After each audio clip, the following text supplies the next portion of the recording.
네, 매달 마지막 주 이 시간에는 김인경의 나우 제주에서 우리 바다와 더욱더 가까워지고 우리 바다에 대해 알아가는 시간으로 마련하죠. 국민과 함께하는 해양교통안전 종합관리기관 한국해양교통안전공단과 함께 마련한 코너입니다. 월간 바다 24시.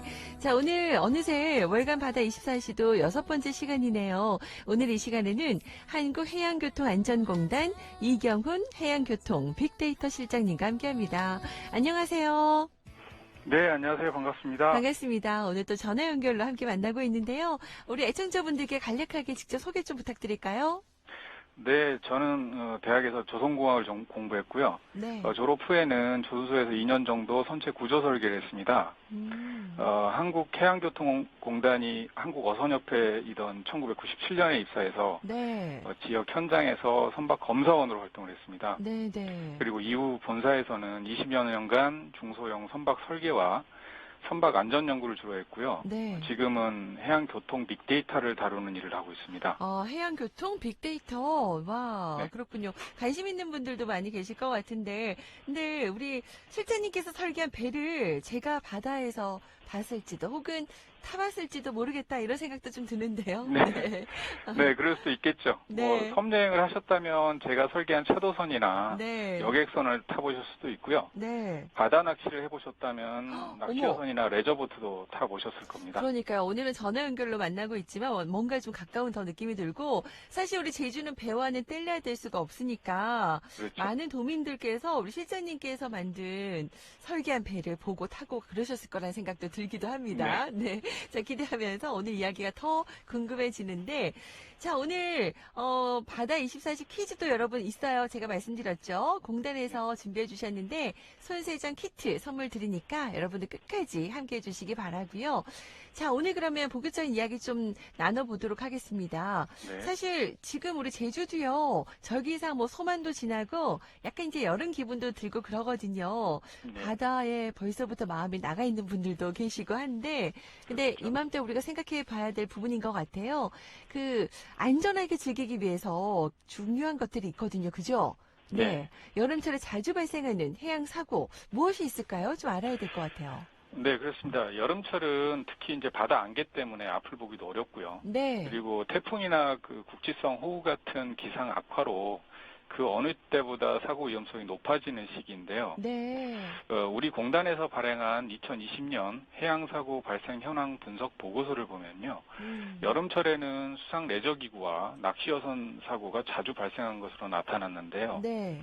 특히 여름은 겨울에 비해서 수상 레저기구 사고는 2.8배, 그리고 낚시어선 사고는 1.9배 더 많이 발생하고 있습니다. 네네. 아무래도 계절 특성상 바다 활동이 가장 많은 시기라서 그런 것 같습니다. 그러네요. 말씀하신 것처럼 여름에는 바다를 즐기는 해양 레저 인구나 낚시객들이 많아지니까 아무튼 사고 위험도 높아지는데 주의해야 될 것 같고요. 그런데 기존 방법으로는 해양 사고를 예방하는데 어려움이 있다고 들었어요. 무슨 얘기예요?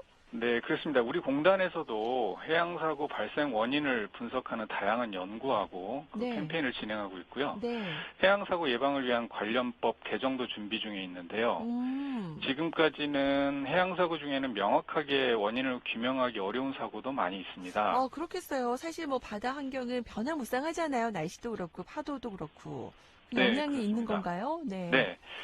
날씨도 그렇고 사람의 실수나 운항 부주의 그리고 설비 점검 불량 등 여러 가지 요인들이 복합적으로 작용해서 해양 사고가 발생하는 경우가 많은데요. 네. 그렇다 보니 기존의 단순한 통계 분석으로는 사고를 정확하게 예측하기 어려운 상황입니다. 현재는. 이런 한계를 극복하기 위해서는 선박 운항에 필요한 여러 데이터들을 모으고 분석해서 안전 운항을 위협하는 요소를 찾고 그것을 제거하기 위한 대책을 마련해야 됩니다. 그게 바로 어떤 해양교통 빅데이터의 목표라고 할 수 있겠습니다. 그렇군요. 해양교통 빅데이터. 네. 진짜 중요하네요. 기존의 그런 단순한 통계 방법으로는 복잡한 해양사고의 원인을 밝혀내서 이를 예방하기 어렵다는 점, 이러한 한계를 극복하기 위한 방안으로 해양교통 빅데이터라고 말씀을 해주셨고요. 좀 이해가 더 쉽네요.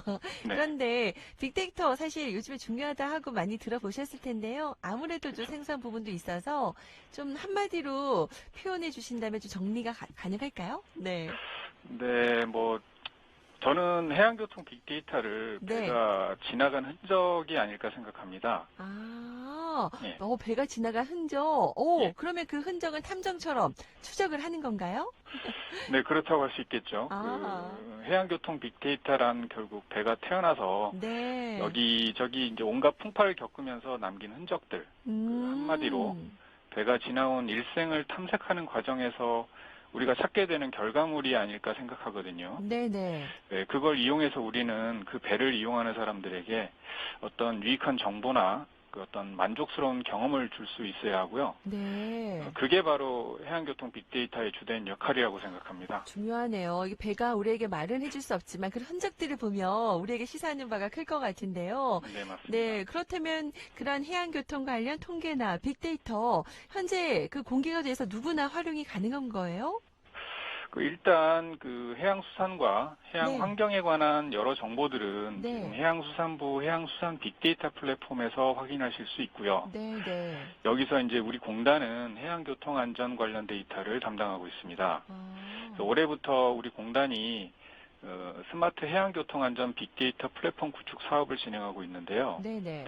이 사업이 완료되면 해역별로 어선이 얼마나 밀집해 있는지, 그리고 해양사고 빈발 지역이 어딘지 알 수 있는 지도를 실시간으로 제공하게 되고요. 아. 해양사고 통계 분석 시스템도 개발을 해서 관련 기관이라든지 일반 국민들이 활용할 수 있도록 다양한 서비스를 제공할 계획이 있습니다. 진짜 중요한 자료네요. 네, 우리도 도로를 운전할 때 뭐 교통사고가 많이 일어나는 구간이나 어린이 보호구역, 교통 혼잡 구간 같은 정보를 미리 알면 편안하고 안전하게 우리가 운전을 가능하잖아요. 이 그렇습니다. 바닷길 같은 경우는 사실 좀 망망대해라는 생각이 좀 드는데 이런 그렇죠. 해양 교통 빅데이터 플랫폼을 통한다면 사고 발생 위험도도 많이 줄일 수 있겠다는 생각이 들고요. 또 네. 어선도 그 여러 가지 정보들을 많이 접할 수 있을 것 같은데요. 너무 중요한 정보네요. 네. 네. 음. 특히 그렇죠. 어선은 어획물이나 이제 사람을 태우고 이동도 하지만 네. 알다시피 어업인들이 어로 작업을 하는 바다 위에 움직이는 일터이기도 한데요. 그렇네요. 그렇다 보니 이제 평상시 어선들과 어떤 지나친 조업 경쟁으로 자칫 사고가 일어날 수도 있습니다. 네. 앞서 말씀드린 해양교통 안전 빅데이터 플랫폼 구축 사업이 완료가 되면은 네, 네. 각 기관별로 이제 분산되어 있는 해양 안전 정보를 통합하게 될 거고요. 네. 그 정보를 이용해서 보다 정밀한 사고 원인 분석이 가능하게 됩니다. 아. 또한 특정 어선의 사고 위험도를 예측을 해서 네, 네. 보다 안전한 조업 활동에 활용할 수 있도록 저희들이 지원할 예정입니다. 그렇습니다. 이 공단에서 추진 중인 빅데이터 플랫폼 구축 사업이 앞으로 우리 해양사고 예방에 큰 도움이 될 것으로 저도 벌써 기대가 되고요. 자, 그러면 오늘 마지막으로 한마디 해주신다면요.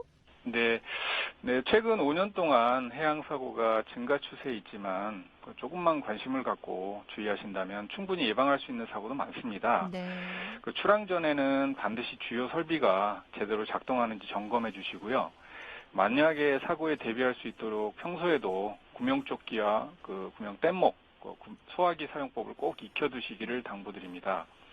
그리고 우리 공단은 빅데이터 플랫폼 구축 사업을 잘 추진해서 앞으로도 바다를 사랑하고 찾아주시는 모든 분들이 보다 안전하고 편안하게 바다를 즐기고 이용할 수 있도록 더욱 노력하겠습니다. 네, 네, 고맙습니다. 네. 네. 오늘 초대해 주셔서 감사합니다. 네, 다음에 네, 기회 되면은 또 스튜디오에서 뵀으면 좋겠고요.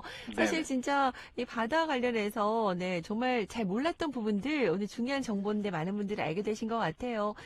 사실 요즘에 나오는 화두죠. 몇 년 전부터 뭐 디지털 뉴딜이라든지 또 4차 산업혁명이 다양한 사회 영역에서 화두였는데요. 오늘 한국해양교통안전공단의 해양교통안전 빅데이터 플랫폼 구축도 이러한 흐름에 잘 발맞춰서요. 더 안전하고 스마트한 우리 바다 만드는데 일조해 주시기를 저 다시 한번 좀 부탁드리겠습니다. 그나저나 또 감사한 일이 있네요. 우리 선물 준비해 주셨잖아요. 네, 네. 직접 우리 애청자 여러분에게 퀴즈 내주시죠. 네. 그럼 문제 드리겠습니다. 네. 네. 이것은 디지털 환경에서 생성되는 데이터로서 생성 주기가 짧고 수치와 문자, 영상 등 다양한 형태를 포함하는 방대한 규모의 데이터. 네. 이것은 무엇일까요? 무엇일까요? 네, 1번 빅데이터, 네. 2번 스몰 데이터. 아, 네. 오늘 질문에 다 여러분 답이 있어요. 방대한 규모의 큰 데이터는 무엇일까요?예요. 여러분 오늘 계속 말씀해 주셨는데 1번 빅데이터, 2번 스몰 데이터. 네. 저희가 5분 추첨해서 손세정 키트 여러분 댁으로 필요한 곳으로 선물로 보내드리니까요. 함께 많이 도전해 주시기 바랍니다. 자, 오늘도 이렇게 전화 연결에 바쁘신데 응해주신 우리 한국해양교통안전공단 이경훈 해양교통 빅데이터 실장님도 감사드릴게요. 고맙습니다. 네, 감사합니다.